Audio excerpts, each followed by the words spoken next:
नमस्कार दोस्तों। आज की बात जो है वो ख़ास तौर पे बढ़ते बच्चों के लिए है। वैसे तो सभी पे अप्लाई होती है, लेकिन हाँ, बढ़ते बच्चों के लिए इसलिए क्योंकि ये जो उम्र होती है तकरीबन 17-18 साल तक की जो उम्र होती है, इसमें बच्चों की ज़िंदगी का जो केंद्र बिंदु, जो सेंटर पॉइंट होती है, वो माँ होती है। अब चूँकि सारी ज़िम्मेदारियाँ और सारे काम माँ के ज़रिए हो रहे होते हैं, तो एक ख़ास उम्र का जो पड़ाव आता है, 12-13 से लेके उधर 17-18 साल तक का, उसमें चूँकि माँ बच्चे को सही क्या है और गलत क्या है, उन सब चीज़ों के बारे में बता रही होती है और सिखा रही होती है।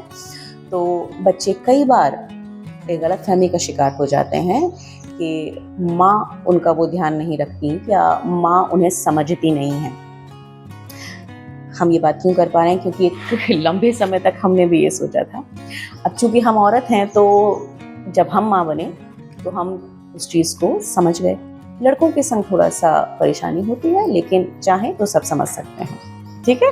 तो चलिए माँ के ऊपर आज थोड़ी-सी बातें कर लेते हैं, जिससे बच्चों को ये एहसास हो कि जो माँ होती है, उसकी ज़िंदगी का जो केंद्र बिंदु होता है, वो उसकी पैदाइश के साथ से लेके माँ की आखिरी सांस तक वो बच्चा ही होता है। देखिए बेटे, इस दुनिया में सभी को आप एक पके-पकाए फल के रूप में मिलते हैं। सिर्फ माँ वो होती है जो आपको बीज के तौर पे सींचती है, बड़ा करती है, एक फल बनाती है, जिसे आप आगे चल के बाकी दुनिया के साथ साझा करते हैं। तो बच्चों की ज़िंदगी का जो सेंटर पॉइंट होता है, जो केंद्र बिंदु होता है, वो उम्र के साथ-साथ हर पड़ाव पे बदलता जाता है, जो कि बिल्कुल सामान्य है, यही जीवन का चक्र है।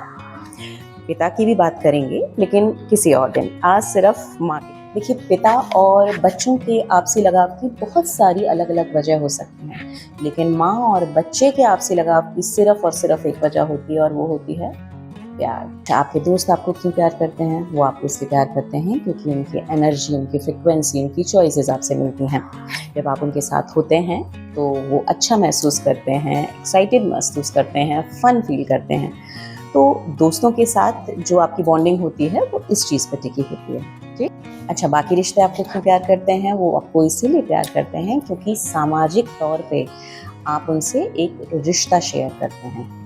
किसी और रिश्ते की कोई भी रिस्पॉन्सिबिलिटी भी नहीं होती है और कोई जवाबदेही भी नहीं होती है आपको लेके। ठीक? इसी बीच में मुनव्वर राना साहब की 2 लाइन्स मुझे याद आ गई हैं। आप भी सुनिए। इस तरह से मेरे गुनाहों को वो धो देती है, माँ जब गुस्से में होती है तो रो देती है। समझे? तो मामा से पंगा नहीं लेना है। ठीक? हो सकता है कि हर बार वो सही ना हो सकता है कभी आप पे गुस्सा कर दे, किसी और वजह से झुंझलाई हुई हो, बौखलाई हुई हो, डरी हुई हो, अपनी जिंदगी की बाकी परेशानियों से जूझ रही हो, लड़ रही हो, लेकिन तब भी सिर्फ और सिर्फ माँ एक ऐसी इंसान है जिसकी जिंदगी आपके चारों तरफ घूमती है, और वो आपको कभी भी किसी भी तरह से ना तो गलत समझना चाहती है और ना ही गलत मानना चाहती है। इस बात को हमेशा याद रखिएगा कि जब दुनिया में कोई भी आपके साथ नहीं होगा, कोई भी मतलब कोई भी नहीं, तो सिर्फ माँ होगी जो आपके साथ होगी, जिसकी दुआओं में आप होंगे हमेशा। भले ही आपने कितनी भी खुराफातें करी हो उसके साथ, तब भी एक औरत जब माँ बनती है, तो फिर उसके बाद के उसके ज़िंदगी के जो भी फैसले होते हैं ना, वो सब आपको उसके बच्चे को ध्यान में रख के लिए जाते हैं। वरना कोई बहुत बड़ी बात नहीं होती ये कह के आगे निकल जाना या चले जाना कि मुझसे नहीं हो रहा, मैं नहीं करती। आप ये देखेंगे कि औरत की जो सबसे बड़ी ताकत होती है, वो उसके बच्चे होते हैं, जो उसे खुद भी नहीं पता होती कि मैं ये सब भी कर सकती हूँ। वो कब करती है? जब बात उसके बच्चों के भविष्य की आती है। सोचिएगा इस बारे में।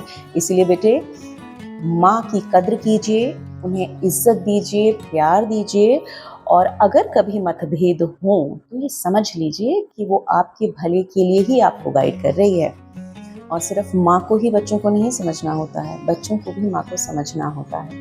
ये हमारी जिम्मेदारी होती है। 17, 18, 19 साल तक माँ हमें सींच के लाती है। फिर उसके बाद भले ही हम अपनी दुनिया में आगे निकल जाते हैं, हम सब निकल जाते हैं, लेकिन माँ पीछे ना छूट जाए, इस बात का याद रखना है। ठीक? चलिए, आज की बात बस यही थी। फिर मिलेंगे किसी नए मुद्दे पे बात करने के लिए। तब तक के लिए नमस्कार, take care and bye bye.